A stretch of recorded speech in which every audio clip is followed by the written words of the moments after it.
Hi there, welcome to segment 6 it is this time.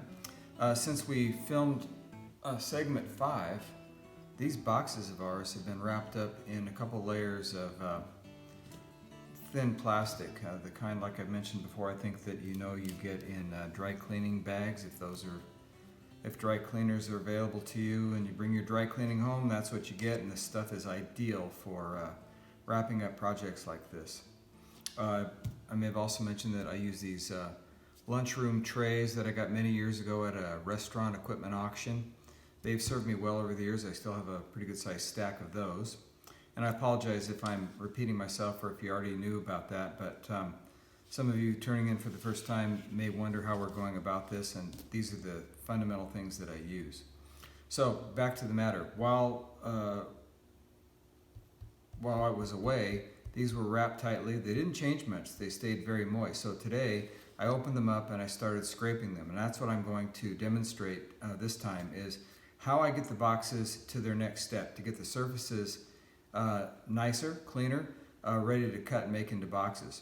So I'm going to set these aside. You see how before I do that, you see how I've scraped them a bit. They're smoother now, a little cleaner. This one still has some to get from it, so I'm going to clean that up so I don't miss it.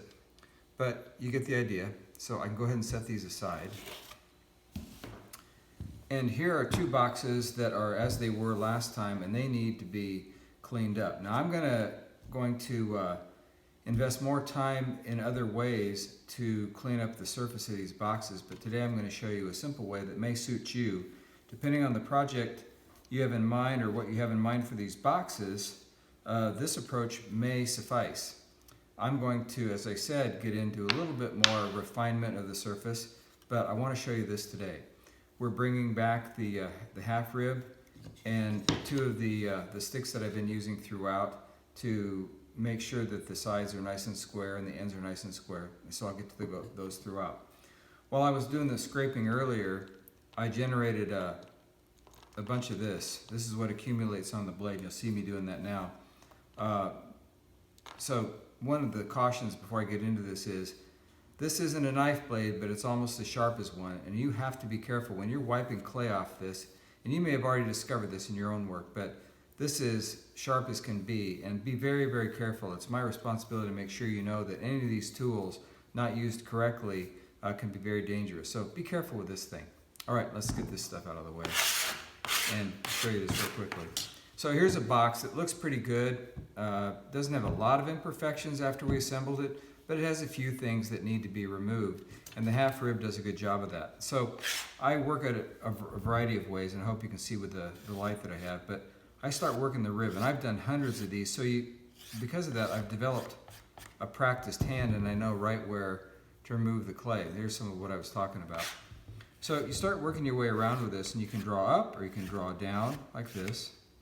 And as you're above the box, you look down it with your eyes, and you can see where some of the surface imperfections are that have to be removed. So it's a lot of this, and believe me, if I did a whole stack of these, it's like watching paint dry. So I don't want to have you endure a whole lot of that, but I want you to get a good idea of how this goes about being fixed up. So again, you can work in a couple different directions. You can work vertically like this and down. You can also turn a box like this on its side, and you can see much better. And I think you can probably see much better as we're videotaping this, how I'm working the edge of the rib across the surface. I'll do that to each one. And where you see something that looks particularly bad, like here, you exert a little bit more pressure, draw it through more times, repeat short strokes with it. That's the technique, is to see how much of that you can smooth out without handling the box that much. Let the rib do the work. And then you do the same thing on the ends. As clay accumulates through your scrapings, just work it back off the ends. The idea is to make sure you've looked over the whole box and that it suits you in terms of flaws that you've removed. Realize that you can't get these perfect with this technique. There's going to be some indentations that you may not like. If you don't like it, you're going to have to come up with another way, and I'm going to show you another way. But you also may like these just the way they are, depending on what you're going to do to the boxes. You may be carving them, you may be pressing things into them so that any of these surface imperfections really aren't going to matter as you develop the box and its design. But if you really want to get these smooth, you either spend more time like this, like I'm doing, or come up with a little bit better method, and that's what I'm going to show you in the next segment. But for now, watch as I finish up. I'm going to do this one quickly. Watch as I finish up this particular box. And one thing that comes to mind while I'm talking with you is that these boxes, as they dry slowly, they start to develop sort of a cuticle, a drier outside than they are underneath. I hate to use this analogy, I'm going to get teased, but imagine, guys, like you were getting your fingernails ready for that big date, and you just put fresh polish on your nails, and lo and behold, your date is out there honking, and you know your nails aren't quite dry yet, right, guys? And what do? You blow on them, right? To see if you can get them to dry, knowing that they're not really dry under there.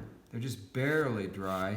And that if you touch them, underneath that sort of dried surface is still some wet polish. Whew, I know I'm going to get it for this. Anyway, that's kind of like how this clay is. Kind of dry on the outside, but still pretty soft on the inside.